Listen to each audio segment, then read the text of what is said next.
Dear students, in this video we shall discuss about Gridhrasi, which is also a Vata Nanatmaja Vyadhi. We can find the reference of Vata Nanatmaja Vyadhi in Charaka Samhita Sutrasthanam 20th Adhyaya Maharoga Adhyaya. Coming to the Nidana of Gridhrasi, we can see everything mentioned in Samanya Vadavyadhi Nidana contributes to the Gridhrasi.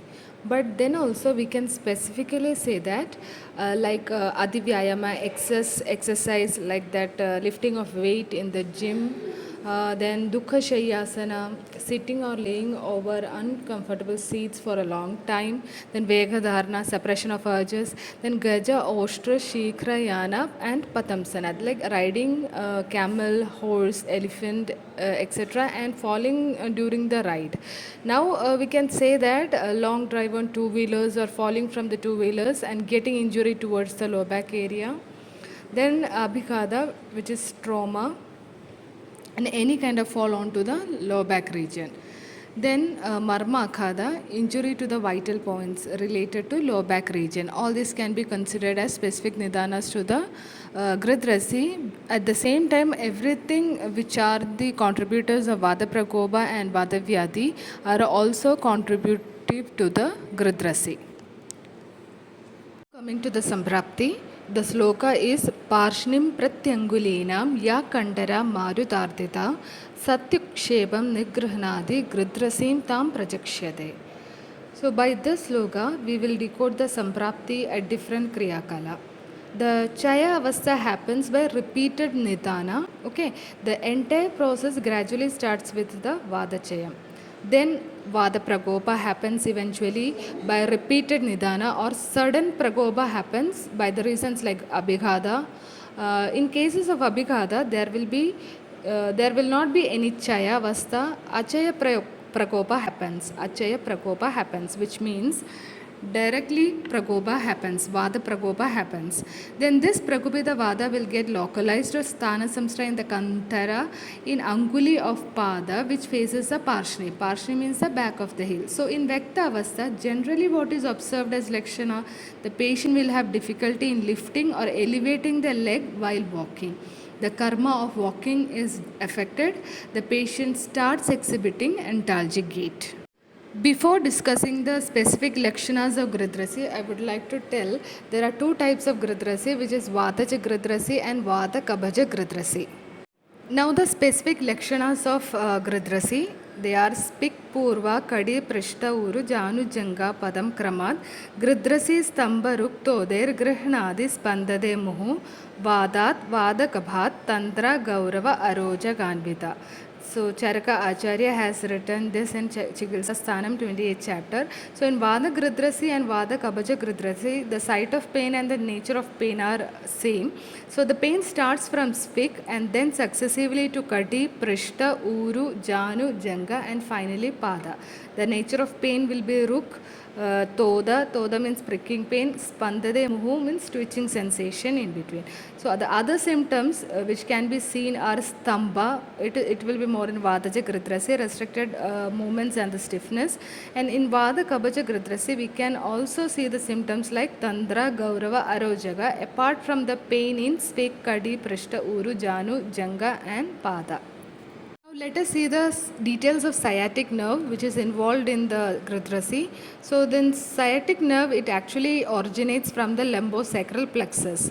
It is formed by the ventral rami of spinal nerves from L4 to S3. L4, L5, S1, S2 and S3. In this ventral rami, they are actually the anterior branches of the spinal nerves and they contain both motor and sensory fibers. Sciatic nerve travels from the lower back behind the hip joint and then downwards from the sphic region and posteriorly through the uru region and then eventually to the back of the knee. And at the upper angle of the popliteal fossa, which is a depression behind the knee, it divides into two branches that continue down the leg to the foot. The two branches are tibial nerve and common fibular nerve, and this common fibular nerve is also known as common peroneal nerve. Picture, you can see the areas innervated by tibial nerve and the branches of fibular nerve. The tibial nerve runs medially down the posterior aspect of the thigh and leg. It innervates the medial portions. It innervates the muscles that flex the knee and plantar flexion of the foot. It also provides sensory innervation to the sole of the foot. Whereas the common fibular nerve or the common peroneal nerve, it travels laterally down the thigh and then winds around the head of the fibula. It innervates the muscles of the anterior and lateral compartments of the lower leg, which are responsible for the dorsiflexion and eversion of the foot. It also provides sensory innervation to the lateral aspect of the leg and foot. So basically common fibular nerve or the common peroneal nerve innervates in the lateral side and the tibial nerve innervates in the medial side, that too below the popliteal fossa. Tibial nerve also has action on the calcaneal region. The sciatica, basically when these nerve roots or the sciatic nerve roots itself are compressed, pinched, inflamed or damaged, it can lead to pain, radiating lower back pain known as sciatica.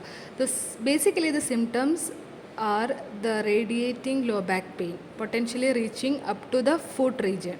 Okay, then it can also cause numbness, tingling or weakness in the affected leg. So when we see Vadaja type of Gridhrasi and Vada Kabaja type of Gridhrasi, all the symptoms which are mentioned in the Vada Kabaja Gridhrasi and Vadaja Gridhrasi, we can also see in the symptoms of sciatica. Let's see the causes of sciatica in detail. First is the degenerative disc diseases. Next is the conditions that lead to disc herniation or disc bulge, like fall onto the lower back region or lifting very heavy objects all of a sudden without any precautions, etc. Next is spinal stenosis. The spinal stenosis is a condition where the spaces within the spinal canal narrow, putting pressure on the spinal cord and nerve roots.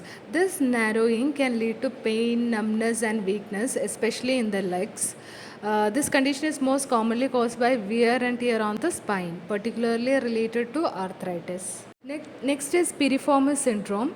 Piriformis syndrome is a condition where the piriformis muscle located in the sphic region compresses the sciatic nerve, causing pain, numbness or tingling in the sphic region and down the leg.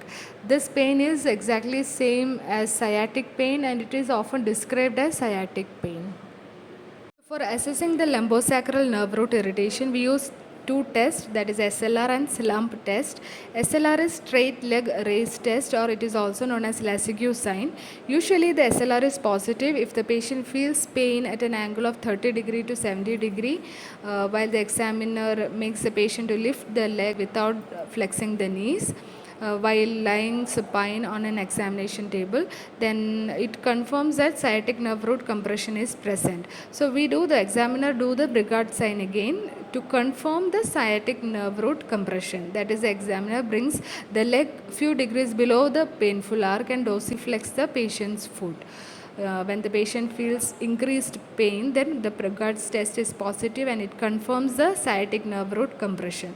Even if at the 90 degree of hip flexion, the patient doesn't feel any pain, then SLR is negative.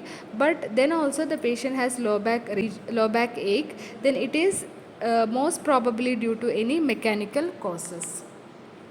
Next is a slump test, a neural tension test. It is to assess for sciatic nerve impingement or any other neural sensitivity. So a positive slump test occurs when a patient experiences aggravation of pain or neurological symptoms like sciatica when the test is performed. The test involves a series of movements that progressively increase the tension on the sciatic nerve and other neural structures. So if the patient has aggravation of pain or aggravation of the neurological symptoms, then this slump test is positive and we can confirm sciatic nerve impingement or any other neural sensitivity. Next is a Chikitsa Sutram for Gridhrasi. Charaka Acharya has given Andara Kandhara Gulfam Sira Basyakni Karmacha Gridhrasishu Prayunjita. Okay, the rest of the sloka is for Khalyam to Ushna Upanahanam. Then Chakradatta has given little elaborate Chikitsa Sutram, that is Gridhrasyartham Naram Samyak Pajanadir Vishodhidam Nyatva Naram Pratiptakni Vastibihi Samupajaret. So basically the Chikitsa Siddhantam goes like this: Pajana, Dibana and Apanavata Anulomana initially, and when required Agni Dipti is attained, then we should go for the Basti treatment, Anuvasana Niruhavasti, then Siravedam and Agnikarmam. In Siravedam, the venesection of the vein situated medially between the Kandara and Gulfa is mentioned, is preferred for the Siravedam. And finally Agnikarmam. If all the above treatments doesn't work, then Agnikarmam can be adopted. Now let us see how we can attain Pajana, Deepana, Apanavada, Nilomana and Agni Deepti in Gridhrasi condition. So the first phase of treatment, which is Dosha Pratinigam, there is Apanavada, Nilomanam along with Pajana and Deepanam. So we can use the internal medicines like Gandharvasadi Kashayam, which is Apanavada, Nilomanam, and it increases Agni also, and it acts in the Pakvashya acting medicine. Then Hinguvajadi Churnam, which is also Agni Deeptigaram, and Apanavada Nulomanam, then also the same is for the Chitragadi Vadi. And externally we can give Dhanyamla Dhara or Kashaya Dhara. Kashaya Dhara especially with some Vadahara drugs like Vadahara decoctions like Balagashayam, Dhanyamla Dhara with of course Dhanyamlam. Then about the Vyadhi Pratiniga Avastha, then in that time Sthaniga Sneha Sveda procedures can be advocated, Niruhavasti and Anuvasanavasti can be advocated, then Siravada and Agnikarma according to the Chikitsa Sutram. So in Sthaniga Sneha Sveda procedures, Kadi Basti can be given, Kadi Pichu can be given. The Taila which can be used for all these are Murivenna, Sahajaradi Tailam, Bala Tailam, Shirabala Tailam, everything which are Vata Haram, Vata Pitta Haram or Vata Kabahara or Tridosha Haram or mentioned in the Vata Vyadhi Prakarana. Then about the Niruhavasti and Anuvasanavasti, there are many options for the Niruhavastis. So like some of the examples, Sharavaitarnavasti can be given, Sharavasti can be given, Mustadi Abanavasti can be given, Erandamuladi Vasti can be given. For Anuvasana Vasti, Sahajaradi Tailam, Bala Tailam, Kshira Bala, etc. can be used. The medicines should be judicially used by seeing the doshic predominance of the condition and also the prakriti of the patient. Then internally during the Vyadhi Pratinika treatment avastha, we can give the medicines like Sahajaradi Kashayam, Rasna Erandadi Kashayam, Rasna Saptaka Kashayam, Ashtavarga Kashayam. This Ashtavarga Kashayam is basically Kabavadaharam. Rasna Saptaka Kashayam is given when we suspect some Paithika involvement in that. Then Rasna Erandadi when Shobha is there or Rekta involvement is there or acute conditions, acute inflammatory conditions, Pitta involvement is there. Then Sahajradi Kashayam with Vada Prakopa conditions, basically Vataharam, and if the movement endalgic gait and all are more, then we can opt for Sahajradi Kashayam. The other medicines, Yogaraja Gugulu, Kaishora Gugulu, Vada Vidvamsarasa, Abhyarishtam, Dashamula Arishtam, Balarishtam, etc. Okay, for as Rasayana, we can give Lashuna Rasayana for the patients. This was all about Gridhrasi. Thank you very much.